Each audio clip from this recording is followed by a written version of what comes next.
crime fighters. I'm Ray the DA, and this is Straight Talk. How to determine the real cost of crime. Typically, the cost of crime estimates only consider out-of-pocket or tangible losses suffered by victims of crime. For example, the cost to a robbery victim who has had $100 stolen from him at gunpoint by some slug is typically figured to be only the $100 taken from him by the robber at gunpoint. And that's really not an accurate picture of the cost of crime. The out-of-pocket loss theory really isn't accurate because it doesn't take into consideration the full impact of the crime on victims, because it ignores pain and suffering and the crime-induced fear, real fear, and the reduced quality of life that victims must suffer as a result of their victimization.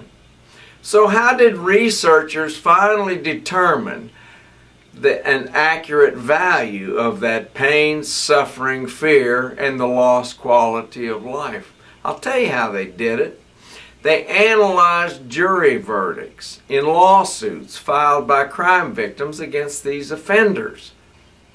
Their comprehensive study focused on that portion of the jury's verdict which was awarded to compensate the victim for the pain, suffering, loss of quality of life in order to determine a value for that pain, suffering, and loss of quality of life that they suffer as a result of the various types of crime.